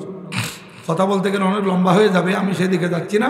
এটা হযরতে সৈয়দনা সিদ্দিক আকবর রাদিয়াল্লাহু তাআলা আনহুর এই যে নাতি হযরত আব্দুল্লাহ ইবনে জুবাইর রাদিয়াল্লাহু তাআলা আনহুমা, উনি মদিনা শরীফে ওই সাহাবায়ে কেরাম যাওয়ার পর প্রথম সন্তান জন্ম লাভ করেছিলেন হযরত আব্দুল্লাহ ইবনে জুবাইর রাদিয়াল্লাহু তাআলা আনহু। ওনার মুখের মধ্যে আমার নবীজি এক খেজুর অল্প চাবাইয়ে থুতু সহ বাচ্চার মুখে দিয়েছিলেন। এই জন্য বলা হচ্ছে এই ঐতিহাসিক সন্তান হযরত আব্দুল্লাহ ইবনে জুবাইর রাদিয়াল্লাহু তাআলা আনহু, যিনি জন্ম লাভ করার পর সর্বপ্রথম পেটে ওনার পেটের মধ্যে আমার নবীর চাবানো জিনিস গেছে। এই জন্য উনি সাহসী ছিলেন, ইসলামের জন্য খেদমত করেছেন, কোরবানি দিয়েছেন, ওনাকে পরে শহীদ করা হয়েছে। এরপর বাচ্চার সুন্দর একটা নাম রাখতে হবে, অর্থবহ নাম। ছেলে হলে কোন আল্লাহর দরবারে সবচাইতে সুন্দর নাম আব্দুল্লাহ, আব্দুর রহমান, আব্দুল্লাহ, আব্দুর রহমান। আব্দুর রহমান হয়ে রাতে আব্দুর রহমান মেম্বরের কথা মনে হচ্ছে, হিন্দুকে আব্দুর রহমান মেম্বর আছে বলে দেবার মানে ইবে আর বড় মহব্বত করতো আজ যাতে একদম জোয়ান কামাল ফাট করছি মাত্র। হ্যাঁ আচ্ছা, হারুন মেম্বার, হারুন মেম্বরের বাপ। এই আরে মাহফিল হইতো আরে দর দিতে, আর এটা ওই প্রাইমারি স্কুল শিক্ষক আছে এই মৌলানা বুড়ো বুয়া ওই বইরা কর মকবুল আহমদ হুজুর, মৌলানা মকবুল আহমদ ওয়াজিদ সাহেব, ইবে যাইতো আরে দর দিবার লাগে মানে আয় একদম জোয়ান, তার বয়স মাত্র এত বিয়েটা দিয়ে ন করি এত ওয়াজ করি। এই আব্দুর রহমান মেম্বার আর এবার উড়ানের মধ্যে ওয়াজ করাই আর বড় মোহাম্মদ করত।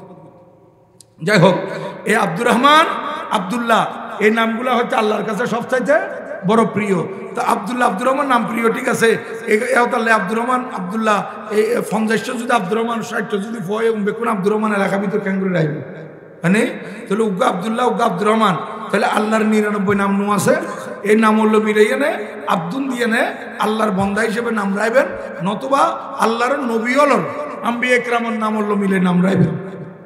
অনেক ঘরের মধ্যে আছে এরকম, আমি দেখছি একটা ছেলের নাম আইয়ুব, একটা ছেলের নাম ইউনুস, একটা ছেলের নাম ঈসা, একটা ছেলের নাম মুসা, তাহলে চারোটাই আল্লাহর নবীর নাম, নবীগণের নাম। হযরত আইয়ুব আলাইহিস সালাম, হযরত ইয়াকুব আলাইহিস সালাম, হযরত মুসা আলাইহিস সালাম, হযরত ঈসা আলাইহিস সালাম, এভাবে নাম নবীগণের নামের সাথে মিলিয়ে নাম রাখবেন, নতুবা সাহাবায়ে কেরামের নামের সাথে মিলিয়ে নাম রাখবেন, নতুবা আল্লাহর ওলিগণের নামের সাথে মিলিয়ে নাম রাখবেন। কারণ নামের একটা তাসির থাকে, নামের একটা প্রভাব সন্তানের উপর পড়ে। মুসলমান অর্থবহ নাম রাখতে হবে। ইয়ারা আর ফজর তক কেনা খালামিক কই রং খালাই কতন আর ফোয়ার নাম লাল মিয়ে ফোয়া খালা কই নাম রাখে দেখি খালাম লাল মিয়ে, আর ফোয়া কেন সুন্দর মিক কই কত মানুষের মুখ করিব কত খালা মিয়ে রাখ, ও সুন্দর ঈদে মুখ করিব যে নাম রাখা দেখি খালা মিয়ে। আচ্ছা অনজে অনর ফোয়ার নাম লাল মিয়ে রাইলেন, খালা মিয়ে রাইলেন, কিংবা সোনা মিয়ে রাইলেন, এই যে নাম যে রাইলেন এই ফুয়া যে একদিন ম্যাজিস্ট্রেট হইব, এই ফুয়া একদিন ইঞ্জিনিয়ার হইব, এই ফুয়া একদিন ডাক্তার হইব। তো ফুয়াই বে এর নামিয়ে রাখতে খোদা আর মা বাবুন করলে অপদার্থ আসিল আই আজি উপযুক্ত হই, কিন্তু নেম প্লেটটা নাই দিতে ডাক্তার লাল নিয়ে ইঞ্জিনিয়ার সোনামিয়ে কি নাম রাখলেন দিই, এগুলো কি নাম রাখলেন আপনি সন্তানের? আর এই নামগুলো রাখার মাধ্যমে আপনি আপনার সন্তানের হক নষ্ট করছেন। তো এই সন্তান বড় হয়ে আপনার হক কেমন আদায় করবে? আর মেয়ে হলে এক একটা নাম। এখন দেখা যাচ্ছে যে না, এখন এমন এমন যুবক যুবতী এরা ছেলে মেয়ে হলে নিয়ত করে রাখে একটা বিদেশি খেলোয়াড়ের নামে নাম রাখে। ইহুদি না নসরা এগুলো দেখে না, খেলোয়াড়ের নামে নাম। আর আমাদের ছেলে পেলে যেগুলো আছে এই 13 বছর 14 বছর 15 বছর 22 বছর 21 বছর স্কুল কলেজের ছেলে, এগুলো দেখা যাচ্ছে ওই ইন্ডিয়ার, তারপর ঘরে ব্রাজিলের, ঘরে আর্জেন্টিনার এই প্লেয়ারগুলো কিভাবে চুল কাটে, কিভাবে কাপড় পরে, এইভাবে এটা ফতুল্লা সাহেবেন দে ফোয়া ঘরটা চুল কাটতে দেয়। এখানে ইন্ডিয়া আছে নেই একদিন ব্যক্তি লগিয়ে গুই মনত বনতন ফসল আমি এসে বনের ফসল তৈরি আছে না এরকম। আর কতদিন আসছে মাথা আসাই দিতে কিরে তুই উমরা তো চলতে না মাথা আসাই দিতে হতে না আর রোনাল্ডো ওই দি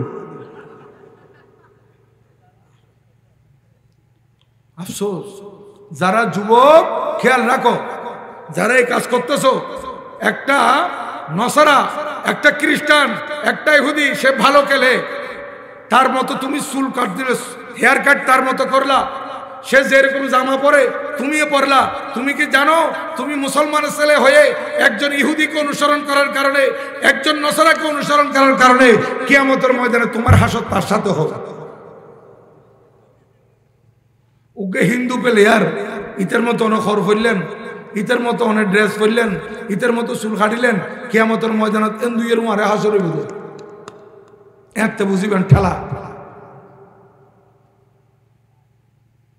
মুসলমান খেয়াল রাখবেন, বহুত মাইলের নাম রেখে দে, এই লেলের নাম রেখে দে যিনি কোনো অর্থ নেই।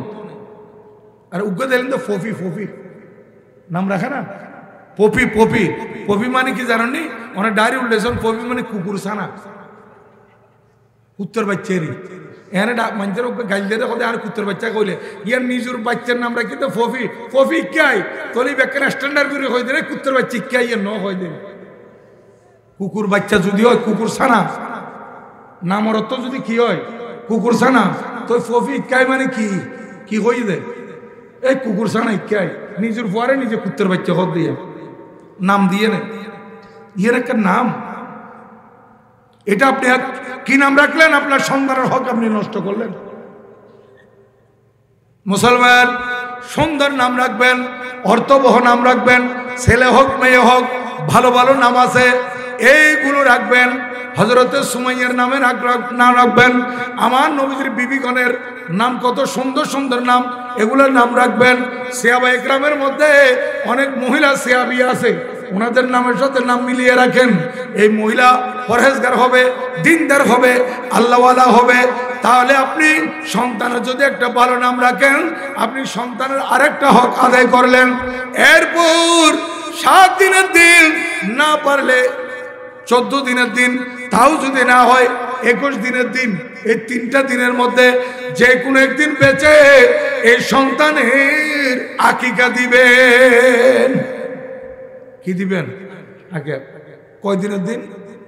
7 অথবা 14 অথবা 21, এই 3 দিনের ভিতরে দেওয়া সুন্নত। আর 3 দিনের ভিতরে যদি দিতে না পারেন, যে কোনো দিন দেন, কোনো অসুবিধা নাই, আপনি বাচ্চার হকটা আদায় করে দিলেন। এরপর বাচ্চা যখন একটু বড় হচ্ছে, বাচ্চা যখন কথাবার্তা শিখতেছে, বাচ্চা যখন একটু কথাবার্তা বলতে পারতেছে, তাকে আপনি ধর্মীয় শিক্ষা দেন, ভালো ভালো কথা বলেন, এবং ওই সন্তানকে সর্বপ্রথম আপনি আওলাদে রাসূলের ভালোবাসা, পেয়ারা নবীজির ভালোবাসা এগুলা শিক্ষা দিবেন। সাথে সাথে কোরআন শরীফ শিক্ষা দিবে। এটাও বাচ্চার হক। আমার নবীজি হাদিসে পাকে ইরশাদ করেন, আদিবু আওলাদাকুম আলা সালাসে খাসাল, তোমরা তোমাদের বাচ্চাদেরকে তিনটি খাসলতের শিক্ষা দাও। 1 নম্বর হুব্বা নবিয়িকুম, তোমাদের নবীজির ভালোবাসার শিক্ষা দাও। 2 নম্বর ওয়া হুব্বা আহলে বাইতিহি, নবীজির আহলে বাইতের ভালোবাসার শিক্ষা এই ছোট্ট বাচ্চার কলবে ঢুকাই দাও। 3 নম্বর ওয়া আলা তিলাওয়াতিল কুরআন, কোরআন শরীফ তেলাওয়াতের শিক্ষা দাও। এখন আমরা কি করি, না আমার ছেলে তো মৌলবী হবে না, আমার ছেলেকে আমি ডাক্তার করব, আমার মেয়ে আমি ইঞ্জিনিয়ার হবে, আমার ছেলে বৈজ্ঞানিক হবে, আমার মেয়ে অর্থনীতিবিদ হবে, আমার ছেলে ম্যাজিস্ট্রেট হবে, আমার মেয়ে কি হবে, রাজনীতিবিদ হবে। এই এক একজনে এক এক স্বপ্ন লালন করে, যার কারণে কোরআন শরীফে পড়ায় না, কোনো দিনই শিক্ষা দেয় না। প্রাথমিকভাবে কেজি থেকে শুরু করে, কোত্থেকে কেজি, ইংরেজি থেকে শুরু করে কেজি, প্রাইমারি, তারপরে হাই স্কুল, কলেজ, ইউনিভার্সিটি। এই বাচ্চাকে যে আপনি এই যে ডাক্তার বানাবেন বলে কেজি থেকে শুরু করলেন, ইঞ্জিনিয়ার করবেন বলে কেজি থেকে শুরু করলেন, প্রাথমিক ধর্মীয় শিক্ষাটা দিলেন না। আপনার ছেলে ইঞ্জিনিয়ার হবে, আপনার ছেলে ডাক্তার হবে, আপনার ছেলে অর্থনীতিবিদ হবে, আপনার ছেলে মেডিকেল সায়েন্স দিয়ে পড়বে, পড়ুক। এগুলা বাক হচ্ছে গিয়ে 9ম শ্রেণীতে, বলেন না কোন শ্রেণীতে, নবমের আগে 8ম পর্যন্ত সব পড়া সমান। বিগত সরকার এটাকে ইন্টারমিডিয়েটে নিয়ে গেছে। তাহলে এর আগে আপনি ধর্মীয় শিক্ষা দেন, কোরআন শরীফের শিক্ষা দেন। পারলে এখন তো আপনাদের জন্য সুখবর যে আমরা সুন্নি নুরানি বোর্ড করার পর থেকে এখন আল্লাহর রহমতে প্রায় সারা বাংলাদেশে 6000-এর উপরে সুন্নি নুরানি মাদ্রাসা হয়ে গেছে। আপনাদের আনোয়ারা তো অনেক আছে, এই আনোয়ারা আমি ভিজিট করছি বেশ কয়েকটা নুরানি মাদ্রাসা, সুন্নি নুরানি, শুধু নুরানি না, হ্যাঁ শুধু নুরানি না, নুরানির আগে কিছু নাই, ওইটা না, ওইটাকে শুধু নুরানি বলি। আমাদেরটা কি বলেন না, সুন্নি নুরানি। এই জন্য বলতেছি শুধু নুরানির দিন শেষ, সুন্নি নুরানির বাংলাদেশ। চতুর্দিকে সুন্নি নুরানি জোয়ার এসে গেছে। কারণ একটা নুরানি মাদ্রাসা করার জন্য জামিয়া মদিনা সুন্নিয়ার মতো বড় বিল্ডিং এর দরকার নেই, হ্যাঁ বিশাল ভবনের দরকার নাই। আপনি 4-5টা রুম করতে পারলে, কোনো রকমে একটা ছোট্ট মাদ্রাসা করে ফেলতে পারলেন, ওখানে আপনার এলাকার ছোট ছোট বাচ্চারা, এই যে 4 বছর 5 বছর শিশু, এরা দূরে যাইতে হলো না, আপনার এখানে ধর্মীয় শিক্ষাটা পেয়ে যাচ্ছে। সুন্নি নুরানির মধ্যে পড়লে আপনার বাচ্চার হক আপনি বেশি আদায় করতে পারবেন। কারণ এই বাচ্চা একদিন ডাক্তার হবে, এই বাচ্চা একদিন ইঞ্জিনিয়ার হবে, এই বাচ্চা একদিন ম্যাজিস্ট্রেট হবে, এই বাচ্চা একদিন ব্যারিস্টার হবে। সে যতই বড় শিক্ষিত হোক না কেন, সে বলবে যে আমার আম্মা আমার আব্বা আমাকে ছোটবেলায় সুন্নি নুরানি মাদ্রাসা দেওয়ার কারণে আমি শুদ্ধ করে কোরআন শরীফ তেলাওয়াত করাটা শিখছি। হ্যাঁ, আমি শুদ্ধ করে কোরআন শরীফ তেলাওয়াত করা শিখছি, এবং সাথে সাথে আমি কি করছি, শুদ্ধ করে কোরআন শরীফ তেলাওয়াত তো শিখছি, সাথে সাথে আরো আমি এই আপনার 1টি 2টি নয়, আমার নবীজির হাদিসে পাক 60টি অর্থ সহ মুখস্থ করছি। হ্যাঁ, আমি বিভিন্ন মশালা মশাইল শিখছি। আমি আল্লাহ তাআলার 99 নামের আসমাউল হুসনা এগুলো সুরে সুরে আমি শিখে ফেলছি। তোর ডাক্তার হওয়ার পরও ওর কাছে 60টি হাদিস মুখস্থ থাকলে অনেক খুশি হবে না? কোরআন শরীফ শুদ্ধ করে তেলাওয়াত করতে পারলে মা বাবার জন্য দোয়া করবে না? অবশ্যই করবে। এই জন্য বলতেছি, আপনি হুজুর বানান না বানান, যেটা বানাবেন, ডাক্তার ইঞ্জিনিয়ার বানান, কোনো অসুবিধা নাই, প্রাথমিক শিক্ষাটা সুন্নি নুরানি মাদ্রাসায় দেন। আর শুদ্ধ করে নামাজ পড়তে পারবে, নামাজের মশালা মশাইল শিখবে, নামাজের নিয়ত এবং নামাজের সূরা কেরাত এবং নামাজের মধ্যে যে দোয়া দিয়া পড়তে হয় এগুলা শিখবে। ঘুমাইতে গেলে কি দোয়া, ঘুম থেকে উঠলে কি দোয়া, বাথরুমে যাওয়ার সময় কি দোয়া, বাথরুম থেকে বার হওয়ার সময় কি দোয়া, ঘরে ঢুকতে কি দোয়া পড়তে হবে, ঘর থেকে বের হতে কি দোয়া পড়তে হবে, সব আপনার এই ছোট ছোট বাচ্চারা শিখে ফেলবে। এই জন্য আমি আমার গৌসিয়া কমিটি এই বটতলী হলদিয়া পাড়া শাখার ভাইদেরকে বলবো, একটা মাহফিল করতে গেলে লক্ষ লক্ষ টাকা খরচ হয়, লক্ষ লক্ষ টাকা খরচ। এই 7ম মাহফিল করতেছেন, 7 বছরে কত লক্ষ টাকা খরচ করছেন আপনারা চিন্তা করেন। তা আমি আপনাদেরকে বলবো, মাহফিল করেন, মাহফিলের পাশাপাশি আপনারা যদি একটা সুন্নি নুরানি মাদ্রাসা এখানে যদি না থাকে করতে পারেন, তাহলে এটার দ্বারাই আপনাদের গৌসিয়া কমিটির আরও ফায়দা হবে। কি যে এই যে আজকে বছরে একবার আপনারা মাহফিল করে এতগুলো লোককে জমায়েত করছেন, কিন্তু যেদিন আপনি সুন্নি নুরানি মাদ্রাসা দিবেন, যে বাচ্চাদের বাবা বাচ্চাদের মারা প্রতিদিন আপনার মাদ্রাসায় যাবে, তাহলে প্রতিদিন একটা একটা সুন্নি সম্মেলনের কাজ দিবেন। একটা সুন্নি নুরানি মাদ্রাসা আশেপাশে আমাদের সাথে যোগাযোগ করেন।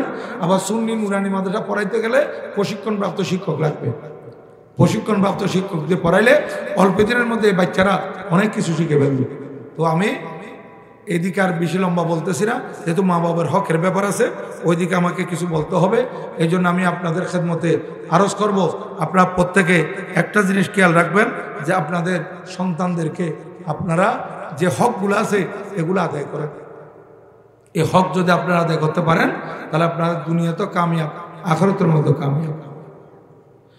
মুসলমান দেখেন, আমি আপনাদের খেদমতে আরজ করতে যাই, এই জায়গায় আপনারা সন্তানের হক আদায় করলেন, কোরআন শরীফের তালিম দিলেন, আল্লাহর নবীজি ইরশাদ করতেছেন, মুরু আওলাদাকুম বিসসালাত ওয়া হুম আবনাউ সাব'i সিনিন ওয়াদরিবুহুম আলাইহা ওয়া হুম আবনাউ 10 সিনিন। উম্মত রে, তোমরা তোমাদের সন্তানদেরকে নামাজের তালিম দাও যেই সময় তোমাদের সন্তানের বয়স হবে 7 বছর। 7 বছর বয়স হলে কিসের তালিম দিতে হবে? নামাজের। ছেলে হোক মেয়ে হোক তাদেরকে নামাজের তালিম দিবেন, এবং 10 বছর হলে নামাজ না পড়লে তাকে প্রহার করতে বলা হয়েছে হাদিস শরীফ, যাতে নামাজ বাদ না যায়। এদিকে লক্ষ্য রাখবেন, এই বাচ্চাগুলোর হক যদি আদায় করেন তখন আপনারা যখন বয়স্ক হয়ে যাবেন, আজকের শিশু আগামী দিনের ভবিষ্যৎ, আজকে 4-5 বছরের শিশু যখন এরা 30-25 বছর 30 বছরে যাবে, তখন তাদের বাবারা যে 4 বছর থাকতে যেমন যুবক যুবতী ছিল মা বাপ, এখন এরা যখন যুবক যুবতী হয়ে গেছে তাদের মা বাপ হয়ে গেছে বৃদ্ধ বৃদ্ধা, ঠিক না? এখন আজকে দেখেন এই হলদিয়া পাড়ায় বলেন, এলাকায় বলেন, উদাহরণস্বরূপ বলতেছে আর কি, বিভিন্ন এলাকায় অনেক বৃদ্ধ বাবা বৃদ্ধা মা আফসোস করতেছে, সন্তান পয়সা কামাচ্ছে, সন্তান বড় শিক্ষিত, সন্তানের জন্য এত কষ্ট করছে, সন্তান আমেরিকা থাকে, সন্তান লন্ডন থাকে, সন্তান কানাডায় থাকে, এতে পরিবার নিয়ে আইয়াসি করতেছে, কিন্তু মা বাবাকে একটা ফোন করো খবর নিতেছে না। এরকম অনেক ঘর আছে না, মা বাবার খবর নিচ্ছে না। কেন নিচ্ছে না? যেহেতু এই মা বাপ সঠিক সময়ে সঠিক সিদ্ধান্ত নেন নাই। এই মা বাবারা যদি এর বাচ্চা ছোট থাকতে যখন এই নুরানি শিক্ষা দিত, তারা আজকে বড় হওয়ার পর মা বাবাকে কোনোদিন ভুলতো না। কারণ মা বাবাকে যে ইজ্জত করতে হয়, মা বাবাকে যে কদর করতে হয়, মা বাবার হক যে আদায় করতে হয়, মা বাবার অধিকারের দিকে যে সন্তান খেয়াল রাখতে হয়, এটা কোথায় আছে? কোরআন শরীফে আছে। এটা কোথায় আছে? হাদিস শরীফে আছে। তাহলে আপনি আপনার সন্তানকে কোরআন হাদিস পড়ার সুযোগ করে দেন নাই, যার কারণে সন্তান এগুলো পায় নাই। অথচ সুন্নি নুরানি মাদ্রাসায় পড়লে এই ছেলেরা এগুলো সব পড়তে পারবে। কারণ আল্লাহ জাল্লা মজদুহ কুরআনুল কারীম ইরশাদ করেন, ওয়া কাদা রাব্বুকা আল্লা তা'বুদু ইল্লা ইয়াহু ওয়া বিল ওয়ালিদাইনি ইহসানা। আমার আল্লাহ বলেন করা যাবে না, আর খেদমত করবে মা বাবার। আয়াত কি 2টা নাকি একটা? বলেন আয়াত কয়টা? আমার আল্লাহ চাইলে আল্লাহর ইবাদতের জন্য একটা আয়াত, মা বাবার খেদমতের জন্য আরেকটা আয়াত, এবং ভাগ করে দিতে পারতেন। কিন্তু মা বাবার খেদমত যে আল্লাহর ইবাদতের পরপরে গুরুত্ব রাখে, এই জন্য আমার আল্লাহ সুবহানাহু ওয়া তাআলা একই আয়াতে, যেই আয়াতে আল্লাহর ইবাদতের কথা বলেছেন, ওই আয়াতেই মা বাবার খেদমতের কথা বলে দিয়েছেন। আপনার ছেলে আপনার মেয়ে ছোটবেলায় যদি এগুলো পড়তো, এগুলো অর্থ বুঝতো, তাহলে বড় হয়ে ডাক্তার ইঞ্জিনিয়ার হয়ে মা বাবাকে কোনোদিন অবহেলা করতো না, উপেক্ষা করতো না। কোরআন শরীফে আছে আল্লাহর ইবাদতের পরে মা বাবার খেদমত। হাদিস শরীফের দিকে আসেন, আমার নবীজি কে ইরশাদ করেন? আমার নবীজি থেকে জিজ্ঞাসা করা হলো, ইয়া রাসূলুল্লাহ আইয়ুল আমালি আহাব্বু ইলাল্লাহ, আল্লাহ তাআলার কাছে সবচেয়ে প্রিয় আমল কোনটি? আল্লাহর নবী ইরশাদ করলেন, ক্বালা আসসালাতু লিওয়াক্তিহা। ও সাহাবী, তুমি যে প্রশ্ন করেছো সর্বপ্রথম আল্লাহর কাছে প্রিয় আমল সম্পর্কে, কোন আমল আল্লাহর কাছে সবচেয়ে বেশি প্রিয়, আমি তোমাকে উত্তর দিচ্ছি শুনো। আল্লাহ তাআলার কাছে সবচেয়ে প্রিয় আমল হচ্ছে ওয়াক্ত মতে সময় মতে নামাজ আদায় করা। সময় মতো নামাজ আদায় করা, দেখেন সময় মতো নামাজ আদায় করতে হবে। তারপর সিয়াবি আবার জিজ্ঞাসা করলেন সুম্মা আইয়ু, হুজুর এরপরে কোনটা? এটা তো গেল, এরপরে কোনটা? সুম্মা আইয়ু। আমার নবীজি ইরশাদ করতেছেন উম্মত সিয়াবিরে শুনো, প্রথমে ওয়াক্ত মতো নামাজ আদায় করা, দ্বিতীয় নম্বর হচ্ছে মা বাবার খেদমত করা। দ্বিতীয় নম্বর কি? বিররুল ওয়ালিদাইন, মাতা পিতার কি করা? খেদমত করা। তাহলে আল্লাহর ইবাদত ওয়াক্ত মতো নামাজ, এটা কার ইবাদত? আল্লাহর। আল্লাহর ইবাদতের পরপরও এই আমার নবীজি বলতেছেন মাতা পিতার খেদমত। ইবাদত আল্লাহর, খেদমত মাতা পিতা। তারপর ওই সাহাবী জিজ্ঞাসা করতেছেন সুম্মা আইয়ু, এরপর কি? বলতেছে আল জিহাদু ফি সাবিলিল্লাহ, আল্লাহর রাস্তায় জিহাদ করা। তাহলে দেখেন জিহাদের কত গুরুত্ব, জিহাদের কত ফজিলত, কিন্তু এরপরও আমার নবীজি জিহাদকে তৃতীয় নম্বরে নিয়ে গেছেন, দ্বিতীয় নম্বরে মা বাবার খেদমত রেখেছেন। এবার বুঝেন সন্তানের কাছে মা বাবা কত বড় গুরুত্বপূর্ণ, সন্তানের কাছে মা বাপ কত দামি, সন্তান মা বাবার অধিকারের দিকে কত লক্ষ্য রাখতে হবে। আল্লাহর ইবাদতের পরপর মা বাবার খেদমত। এই জন্য অপর হাদিসে আছে যে সন্তান মা বাবার খেদমত করলো না, মা বাবার খোঁজ খবর রাখলো না, মা বাবার সেবা শুশ্রূষা করলো না, এই সন্তান ফরজ ইবাদত করুক নফল ইবাদত করুক, তার কোনো ইবাদত আল্লাহর কাছে কবুল হবে।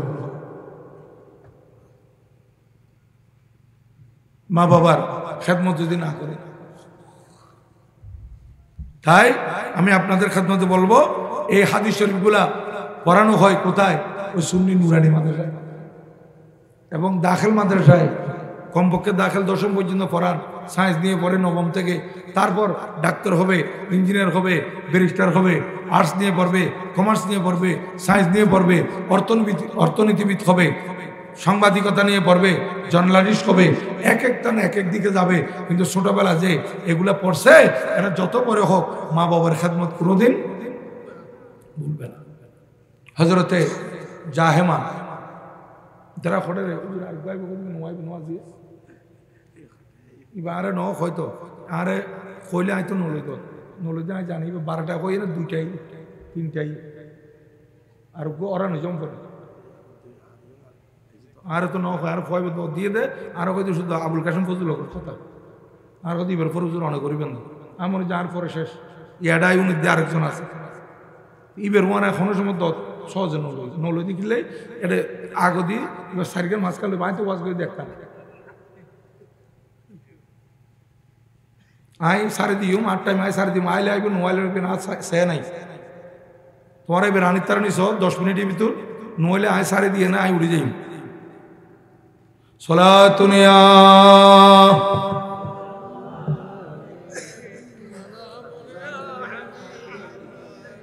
আর ওনারা এই অধিকার কোনে দিয়ে 12টা পর্যন্ত আগে আসিল এক সময় আসিল 12:30 ওয়াজ এখন 12টার পরে কোনো ওয়াজ নাই 12টার পরে ওয়াজ করবেন এই মানুষ শুন এখন আর ওয়াজ উনি দেড়ে শুরু আরোগ্য করবে দেখতে তো অধ্যক্ষ উনি অধ্যক্ষ ঘুমো যাইব ওয়াজ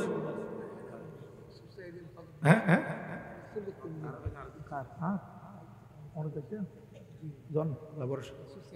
ঠিক আছে আমি খেয়াল নগরে ফেলে আমি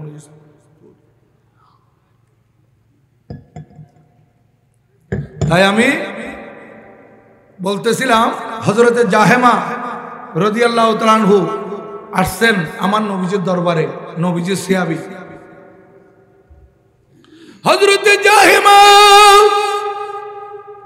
আল্লাহর নবীজির দরবারে উপস্থিত ইয়া রাসূলুল্লাহ আরাদতু আন আগজুয়া قد جئت استشيرك ইয়া রাসূলুল্লাহ কোরআনুল করিমে এসেছে জিহাদের ফজিলতের ব্যাপারে। আপনিও বলেছেন জিহাদের ফজিলতের ব্যাপারে। হুজুর আমি জিহাদের ফজিলত নিয়ে এগুলো শুনেছি, আমি জিহাদে যাব, কাফের মুশরিক বেঈমানের বিরুদ্ধে যুদ্ধ করব, ইসলামের জন্য প্রাণ গেলে শহীদ হয়ে যাব, বেঁচে আসলে গাজী হয়ে যাব, আল্লাহর দরবারে সম্মানী হতে পারবো। হুজুর ইয়া রাসূলুল্লাহ, ইয়া রাসূলুল্লাহ, ইয়া হাবিবাল্লাহ, হুজুর আমি আপনার দরবারে এসেছি, কদ জিতু আস্তাশিরুক, আপনার কাছে এসেছি পরামর্শ নেওয়ার জন্য। কি নেওয়ার জন্য? পরামর্শ নেওয়ার জন্য। আমার নবীজিকে আল্লাহ সুবহানাহু ওয়া তাআলা একটা নবুয়তের রাডার দিয়েছেন। এখন বিজ্ঞান যত উন্নতি লাভ করতেছে, আল্লাহর কুদরত, নবীগণের মর্যাদা, ওলিগণের করামত বোঝাটা আমাদের জন্য সহজ হয়ে যাচ্ছে। দেখেন এই যে আজকে এই যে লাইভ চলে না কন্যাবাড়ি, যদি এটা লাইভ চলে থাকে তাহলে এই আইডির সাথে America, London, Japan, France, China, Korea, সৌদিয়া, দুবাই, এমারাত, কুয়েত, কাতার, যেখান থেকে এই আইডির সাথে যুক্ত হবে হোক, এরা আমাদেরকে দেখতে পাবে। দেবে না দেবে, আমাদেরকে দেখতেছে এই আইডির মাধ্যমে। তাহলে দেখেন বিজ্ঞান কত উন্নতি লাভ করছে, আমাদেরকে সারা পৃথিবী থেকে দেখতে পারছে যারা যারা আমাদের সাথে সংযুক্ত হচ্ছে। তাইলে বৈজ্ঞানিকের যদি এই ক্ষমতা থাকে, তাহলে আল্লাহর ক্ষমতা কোথায়? আরো অনেক উপরে না? আল্লাহর ক্ষমতার কোনো তুলনা আছে? নাই। তো আল্লাহ সুবহানাহু ওয়া তাআলা কুদরতের হাতে আমার নবীজিকে একটা রাডার দিয়েছেন, ওই রাডারের মধ্যে নবীজি শুরু শেষ সবকিছু দেখেছে। বড় করে বলেন না সুবহানাল্লাহ। আমার প্যারা নবীজি সব দেখেন। নবীজি দেখলেন হযরতে জাহেমা আসছেন আমার নবীজির দরবারে, যুদ্ধে যাবে পরামর্শ নেওয়ার জন্য। কিন্তু নবীজি দেখতেছেন নবুয়তের রাডারের মধ্যে ওনার বাবা দুনিয়াতে নাই, কিন্তু বৃদ্ধা মা বেঁচে আছে, বৃদ্ধা মাতা বেঁচে আছে। এই জন্য আমার নবীজি জিজ্ঞাসা করলেন, ক্বালা হাল লাকা মিন উম্মিন, এই জাহেমা তোমার মা আছে ঘরে? বৃদ্ধা মা। ক্বালা নাম, উনি বললেন হুজুর হ্যাঁ হ্যাঁ আমার ঘরে বৃদ্ধা মা আছে, আমার মা বয়োজ্যেষ্ঠ, আমি আছি একমাত্র খেদমতে মার, আর কেউ নাই। এই কথা বলার সাথে সাথে হযরতে জাহেমা রাদিয়াল্লাহু তাআলা আনহুকে আমার নবীজি সাথে সাথে বললেন ফাকালা। ফাকালা মানে কি? সাথে সাথে বললেন, দেরি করেন নাই। ফাকালা আলজিমহা ফাইনাল জান্নাতা ইনদা রিজলিহা, তুমি ঘরে চলে যাও, ঘরে গিয়ে তোমার বৃদ্ধা মার খেদমত করো। তোমার জন্য জান্নাত বেহেশত যুদ্ধের ময়দানে নয়, তোমার জন্য বেহেশত হচ্ছে তোমার মায়ের পায়ের ধারে। উচ্চস্বরে বলেন না সুবহানাল্লাহ। দেখেন নবীজি ওই সাহাবীকে যুদ্ধে পাঠান নাই, যেহেতু ঘরের মধ্যে কি আছে? বৃদ্ধা মা আছে। আরে হাদিসে পাকে আছে ঘরে বৃদ্ধা বাবা, বৃদ্ধা মা আছে, এই জন্য আমার নবী জিহাদে পাঠান। চিন্তা করে দেখেন মা বাবার কত গুরুত্ব। আর এখন মা বাবারা সন্তানদেরকে ছোটবেলায় দ্বীনি তালিম না দেওয়ার কারণে কি সমস্যা হয় জানেন? এরা লন্ডন আমেরিকা থাকে, ওখানে আইয়াসি জীবনযাপন করে, আর এখান থেকে ফোন যাওয়ার পর বলে যে আমার মা অসুস্থ, আমার বাবা অসুস্থ, আমি কি করব? ওদেরকে বৃদ্ধাশ্রমে পাঠাবো। আই হায় হায়, মুসলমানের জন্য কোনো বৃদ্ধাশ্রম নাই, মনে রাখবেন। বৃদ্ধাশ্রম, ওল্ড হাউস বা ওল্ড হোম যেগুলো আছে, এগুলো কার জন্য? ইহুদির জন্য, নাসারার জন্য, বুদ্ধিস্টের জন্য, হিন্দুর জন্য। কারণ তাদের ধর্মের মধ্যে মা বাবা মানার ব্যাপারে থাকলো তারা এগুলা এত বেশি ইয়া করেন। ইহুদি নাসারা তো কিতাবকে পরিবর্তন করে ফেলছে। হ্যাঁ, এখন তারা এগুলা গুরুত্ব দেয় না, এই কারণে এরা ওল্ড হোম বানায়, বৃদ্ধাশ্রম বানায়, বুড়ো হয়ে গেলে এদেরকে বৃদ্ধাশ্রমে পাঠায় দেয়। কিন্তু আমরা মুসলমানের জন্য কোনো বৃদ্ধাশ্রম নাই। মা বাবা যদি আমার বুড়া হয়, মা বাবা যদি বয়স্ক হয়, মা বাবা যদি বিছানায় পড়ে থাকে, তাহলে এই মা বাবার খেদমত করে আল্লাহ রাজি করার জন্য নির্দেশ দিয়েছেন আমার নবীজি। তোমার ঘরে তোমার বাবা আছে বৃদ্ধ, তোমার মা আছে বৃদ্ধা, এটা তোমার জন্য সুবর্ণ সুযোগ। তুমি যদি আল্লাহকে রাজি করতে চাও, তুমি যদি জান্নাত পেতে চাও, তাহলে তোমার বাবার খেদমত করো, মার খেদমত করো। মুসলিম শরীফের সহিহ হাদিস মিশকাত শরীফে আছে, একদিন আমার নবীজি সাহাবায়ে কেরামের সামনে তশরিফ নিয়ে আসলেন। নবীজির নূরানি চেহারা দেখে সাহাবায়ে কেরাম খুশি হয়ে গেছে, আর এদিকে আমার নবীজির নূরানি চেহারা সাহাবায়ে কেরাম দেখে খুশি, আর নবীজির নূরানি জবান থেকে যে শব্দ বের হয়েছে এই শব্দ শুনে সাহাবী আতঙ্কিত। নবীজিকে দেখে তো খুশি হয়েছে, নবীজি আসা মাত্র কি বলছেন জানেন? আমার নবীজির নূরানি জবানের বাণী, রগিমা আনফু, রগিমা আনফু, রগিমা আনফু। নবীজি বললেন তার নাক দুলাই বলিল হোক, তার নাক দুলাই মিশে যাক। এটা আরবের মধ্যে একটা বদদোয়া, অর্থাৎ সে ধ্বংস, সে ধ্বংস, সে ধ্বংস। নবীজি কয়বার বললেন? কয়বার? সাহাবায়ে কেরাম আতঙ্কিত, কিরে আল্লাহর নবীজি বললেন সে ধ্বংস, সে ধ্বংস, সে ধ্বংস, রগিমা আনফু, রগিমা আনফু, রগিমা আনফু, সে ধ্বংস। কেইলা মান ইয়া রাসূলুল্লাহ, সাহাবায়েরা বলতেছেন আমরা জিজ্ঞেস করলাম হুজুর কে ধ্বংস, কার ব্যাপারে নবীজির বদদোয়া? ক্বালা, নবীজি ইরশাদ করলেন মান আদরাকা ওয়ালিদাইহি ইনদাল কিবারে আহাদুহুমা আও কিলাহুমা সুম্মা লাম ইয়াদখুলিল জান্নাহ, রাওয়াহু মুসলিম। আও কামা ক্বালা নবী সাল্লাল্লাহু আলাইহি ওয়াসাল্লাম। আল্লাহর নবী ইরশাদ করলেন, ও আমার সাহাবীরা শুনো, যারা বুড়া অবস্থায় মাকে পেয়েছে, বাবাকে পেয়েছে, অথবা যে কোনো একজনকে পেয়েছে, মা বৃদ্ধা, বাবা মারা গেছেন, মা মারা গেছেন, বাবা বৃদ্ধ, এইভাবে যারা মা বাবাকে বৃদ্ধ অবস্থায় পেয়ে মা বাবার খেদমতের মাধ্যমে আল্লাহকে রাজি করে জান্নাত লাভ করতে পারে নাই, আমার নবীজি বলেন সে ধ্বংস, সে ধ্বংস, সেই ছেলে ধ্বংস। তাইলে মুসলমানরা কোনোদিন বৃদ্ধাশ্রম কল্পনা করতে পারে? মুসলমানের জন্য কোনো বৃদ্ধাশ্রম নেই। বৃদ্ধ অবস্থায় মা বাবাকে পেলে মা বাবার খেদমত করা, এটা সন্তানের উপর আমার আল্লাহ হক করে দিয়েছেন, অধিকার করে দিয়েছেন যে তুমি এখন যুবক, তুমি এখন যুবতী, তোমার মা বাপ তোমার জন্য কত কষ্ট করেছিল।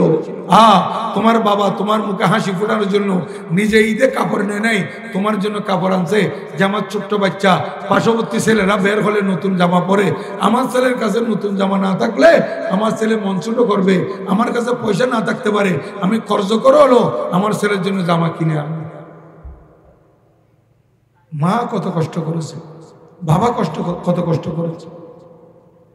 এই জন্য আমি আপনাদের খেদমতে বলবো, আজ এই যে সন্তানের প্রতি মাতা পিতার কর্তব্য যেটা বললাম, এগুলো আমার যুবক যুবতীরা খেয়াল করে মতো।